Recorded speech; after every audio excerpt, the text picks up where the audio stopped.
Bonjour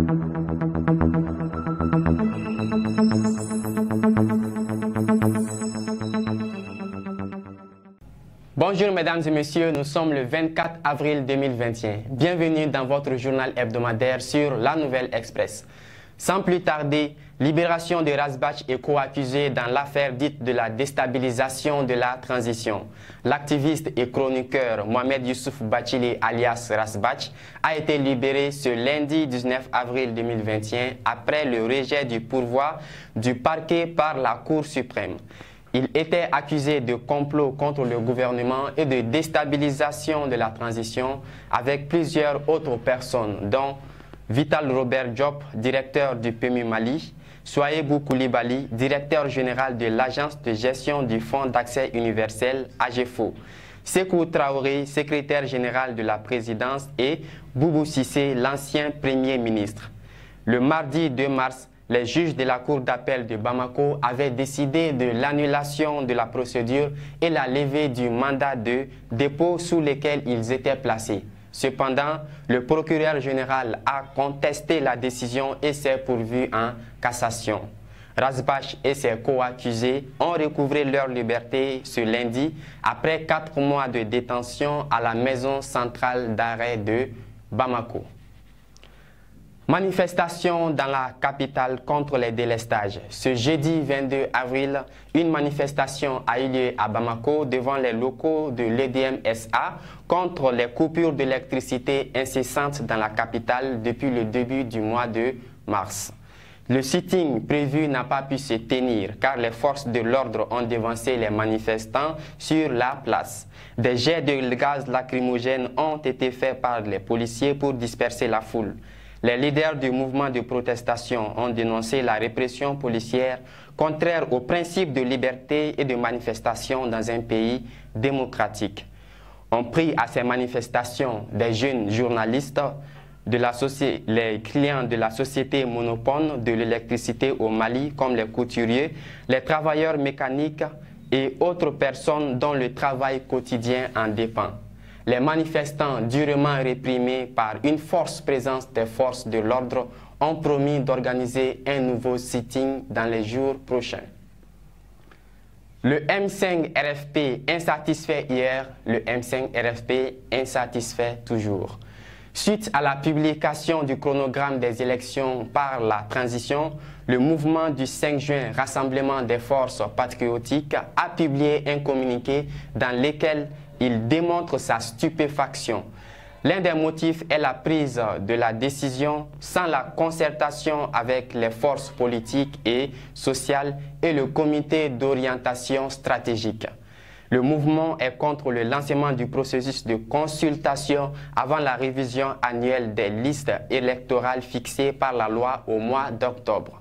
Il déplore dans son communiqué le refus de la mise en place de l'organe unique de gestion des élections, l'absence de la transparence sur le mode de scrutin et les circonscriptions électorales, l'insécurité dans le pays et le non-retour des réfugiés dans leurs localités respectives.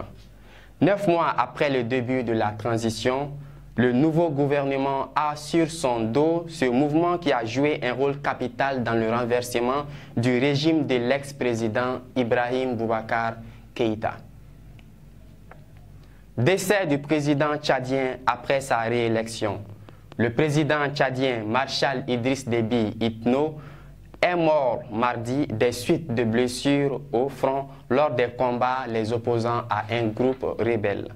Le président de 68 ans a passé 30 ans au pouvoir et venait d'être réélu à un 6e mandat. Les obsèques funéraires ont eu lieu ce vendredi à N'Djamena en la présence d'une douzaine de chefs d'État. Après la dissolution du gouvernement et de l'Assemblée nationale, le comité militaire de la transition prend le pouvoir avec à sa tête Mahamad Idriss Déby, fils de l'ancien président. Cependant, les forces politiques dénoncent un coup d'État constitutionnel, ce qui risque à la transition d'ouvrir un deuxième front politique ajouté à celui des militaires rebelles. Au Mali, un deuil national de 3 jours a été décrété en hommage à Idriss Déby. Rappelons que l'État tchadien, membre du G5 Sahel, a été un soutien important dans la guerre antiterroriste au Mali qui sévit depuis 2012. L'armée tchadienne est la deuxième force présente au Mali en termes d'effectifs. Elle a perdu plus d'une centaine de soldats dans notre pays. Sur les réseaux sociaux, on peut constater la compassion de la population malienne à travers les messages de compassion et de condoléances. Attentat terroriste en France. Une fonctionnaire de police a été tuée hier vendredi à la porte d'un commissariat de police à Rambouillet, ville de 26 000 habitants près de Paris.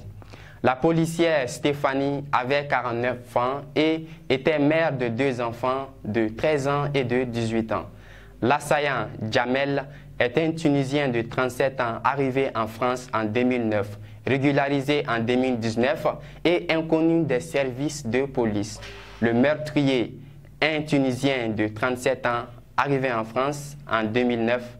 En France, la colère et l'indignation montent vis-à-vis de cet acte criminel. Le parquet national antiterroriste s'est saisi de l'enquête à Rambouillet. Aux États-Unis, le policier Derek Chauvin, dont l'image avec les genoux sur la nuque de l'Afro-Américain George Floyd avait circulé à travers le monde, a été déclaré coupable de meurtre ce mardi 20 avril à Minneapolis. C'est avec une liesse que la communauté afro-américaine et le mouvement Black Lives Matter ont reçu ce vendredi le verdict décidé à l'unanimité par les 12 jurés du tribunal de Minneapolis. Le président américain Joe Biden et sa vice-présidente Kamala Harris ont aussitôt appelé par téléphone la famille Floyd. Dans un message posé sur Twitter, l'ancien président Barack Obama et son épouse se sont félicités que le jury a pris la bonne décision. Selon les médias américains, cette condamnation historique aura des répercussions sur les prochains procès. En attendant, la peine sera prononcée dans 8 semaines, a annoncé le juge. Exploration spatiale. Le vol habité de la NASA et de SpaceX vers la Station spatiale internationale ISS a eu lieu ce vendredi à 9h49 GMT à Floride aux États-Unis. Il était prévu pour jeudi mais a été reporté à cause des raisons météorologiques. La mission baptisée Crew 2 a à son bord un astronaute français, Thomas Pesquet, 2 Américains, Sean Kimbrough et Megan McArthur, ainsi que le japonais Akihiko Oshida. L'équipe d'astronautes va mener une centaine d'expérimentations scientifiques, parmi lesquelles l'examen des effets de l'apesanteur sur les organoïdes cérébraux, la mise à niveau du système d'alimentation solaire et de la station en installant de nouveaux panneaux compacts. Elle passera 6 mois dans l'espace à plus de 400 kilomètres d'altitude plutôt, de la Terre. La Super League morte avant d'être née. Ce dimanche 18 avril, 12 prestigieux clubs de football européens avaient annoncé la création d'une compétition quasi fermée appelée Super League. En espace de 48 heures, le football européen a frôlé l'implosion. La UEFA a aussitôt réagi en prenant des mesures sévères contre les clubs qui feraient partie de cette nouvelle compétition. Ces 12 grands clubs fondateurs de la Super League, Real Madrid, FC Barcelone, Atlético Madrid, Juventus Turin, l'AC Milan, Liverpool, Manchester United, Manchester City, Tottenham, Arsenal, Chelsea avaient été privés de la Ligue des Champions selon une décision de la FIFA. Face aux menaces, le Manchester City a été le premier à se retirer du projet. Il a ensuite été suivi par les autres clubs anglais.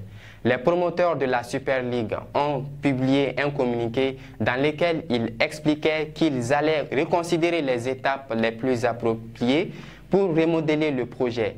mais la Super League semble déjà être morte même avant d'être née. Le Real, le Barça, la Juventus et l'AC Milan n'ont pas officiellement quitté le projet. Pour le moment, des sanctions ont été prises officiellement par l'UEFA contre les clubs mutins qui ont désisté à ce projet. Cependant, la menace de ne pas participer à la Ligue des Champions est toujours réitérée par l'UEFA. C'est tout pour ce journal. Merci de l'avoir suivi. Nous vous donnons rendez-vous sur La Nouvelle Express pour de nouvelles éditions de notre journal. D'ici là, portez-vous bien.